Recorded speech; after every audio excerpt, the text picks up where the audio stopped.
Okay, so here we are again with this, my coil ceramic cat vessel.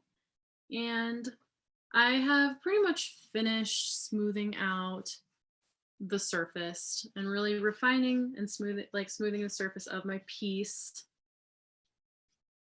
with a slightly wet sponge. Like there's hardly any water in here because this piece is leather hard and I don't need to totally drench it. So any sort of little details that I might come across, if I want to refine anything that in these really tight grooves, having a paintbrush handy is always really nice for those hard to reach areas if you need to smooth them out, like right in here. So if you ever find yourself needing to smooth out any hard to reach places, that's just a really easy little trick.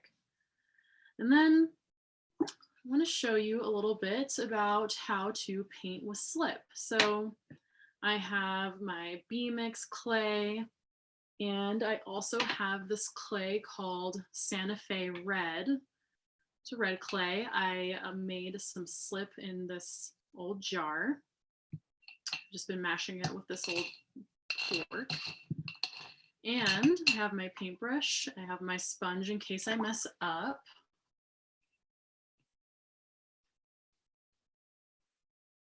And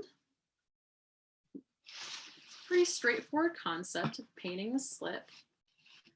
What's really cool is that, let's do this tail first. I want my piece to feel painterly, but I don't want to go run out and buy glazes. So this is like a cheap way to make your work relatively painterly. And so you can buy like a dark clay or a red clay to really make that contrast, that difference. So you can do this on leather hard work. Actually, probably works a little bit better on bone dry work, leather hard or bone dry work. You can really get away with either.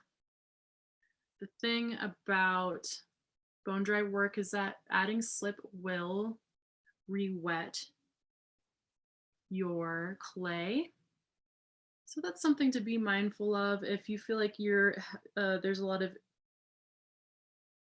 inefficiencies or deficiencies with maybe the structure of your piece. If you use this wet slip on super dry clay, you're gonna get maybe some cracks developing once again. So just something to be wary of.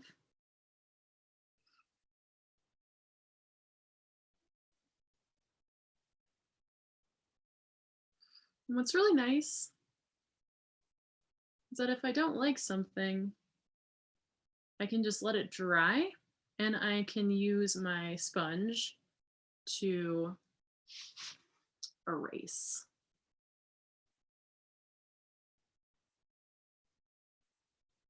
So this is just a little demonstration for all of you out there who are just dying to experiment with some sort of painterly effect.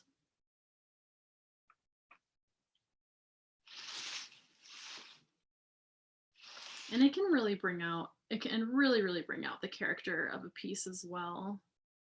This is a tabby cat.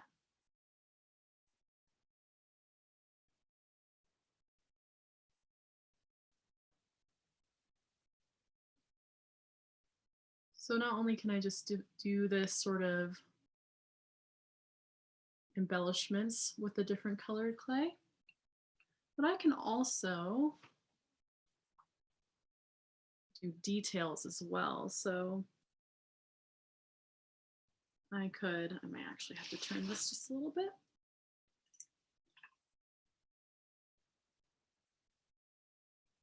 Could do a cat eye. And you can get these types of brushes that I have they hold a lot of moisture in them, but also you can always go and find whatever paintbrush is really truly fine. Michaels tends to have really cheap brushes if you are on a budget, and it absolutely will work.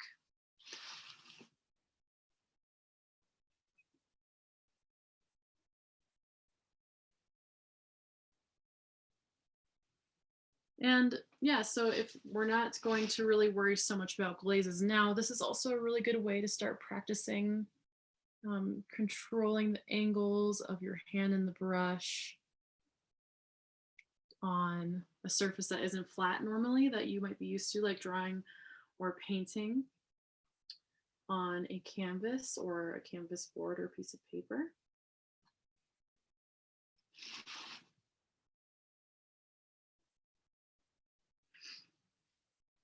And then you can always just let things dry a little bit.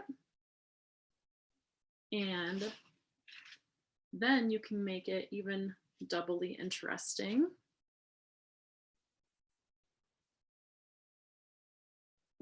by doing this technique called sgraffito. So I have my dark clay on top of my white clay, and then I can take this, my little scraping tool, any type of tool that can scrape. And this one is great because it's at a little bit of an angle. And I can scrape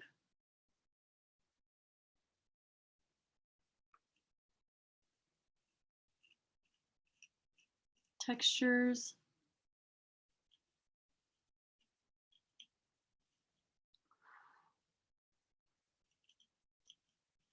For even more detail.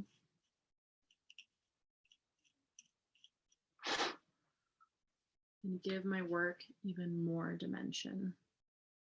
This probably would have been easier if it was a little bit more dry, but I just wanted to show you.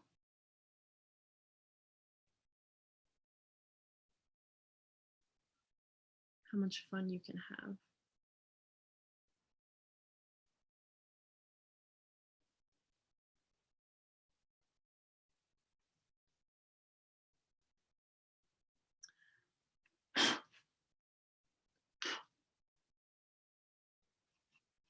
And also, if you ever need things to dry fast too, it's always good to have a blow dryer around, which I actually have over here. So normally in a ceramic studio, you would find a heat gun, but you don't need to go run out and buy one of those. You can always just use a blow dryer, or even a fan to dry out your slip if you want to get to doing the sgraffito, the scraping away, if you want to get to that a little bit faster. And that's it.